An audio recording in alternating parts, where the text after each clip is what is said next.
welcome back to my channel, and for today we're going to make something really special.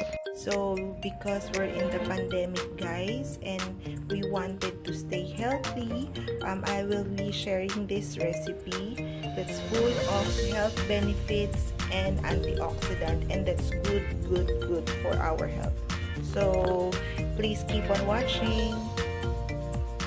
White pampano, 1 kilo. Kamatis, calamansi juice, luya, siling haba, cilantro, at malunggay leaves.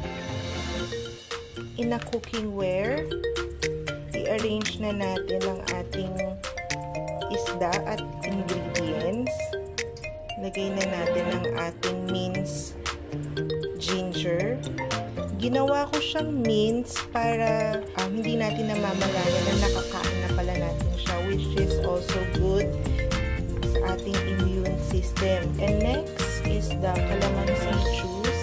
Alam naman natin kung saan siya kilala sa pag-boost ng ating immune system. Rich in vitamin C.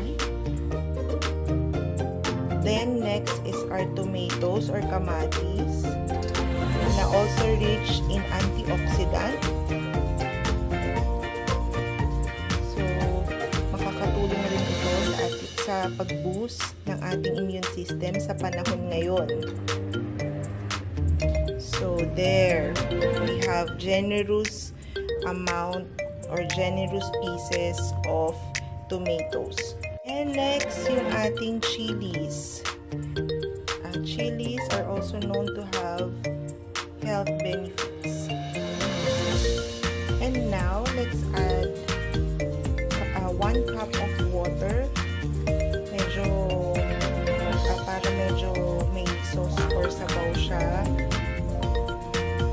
And then, 1 cup lang yung nilagay ko para lang magkasabaw siya ng konti kasi yung isda medyo naglalabas din siya ng tubig, and also para hindi rin siya mag-stick sa ating pan dahil what we wanted is para siyang steam.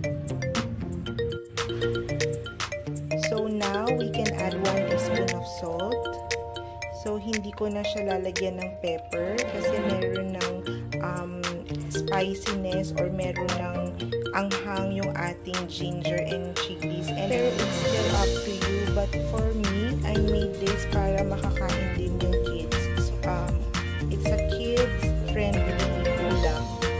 So now, pwede na natin siyang takpan at ilagay natin siya sa apoy o siya. Pwede na natin siyang lutuin for about 10 to 15 minutes. So after 10 minutes, let's check.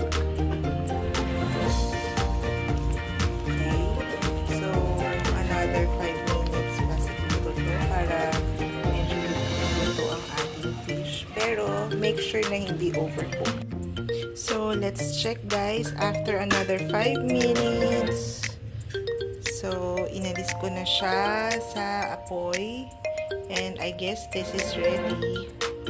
But before anything else, ako mapapansin nyo sa aking mga recipe, meron ako lagi secret recipe. And this time, ang secret recipe natin is cocoa sugar. So, hindi ako nagbe-betsin, and for me, this is the betsin. It neutralizes lang lahat, yung asim, yung anghang, lahat neutralize ng sugar. And after this, we can now add our leaves, yung malunggay leaves na sobrang daming health benefits, rich in antioxidant, vitamin C, and madami pang iba. And also our cilantro, that's also a good source of vitamin A, C, E, and syempre antioxidant din siya. So loaded with antioxidant ang ating menu for today. So this will definitely boost our immune system. So sa aking mga friends dyan na gustong magpalakas sa lahat ng mga hobby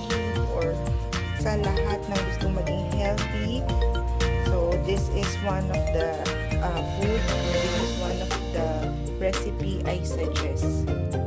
So here it is guys, our immune system booster recipe that's good for our health and with lots of health benefits and antioxidants. So hope you enjoyed these videos guys. Thank you for watching.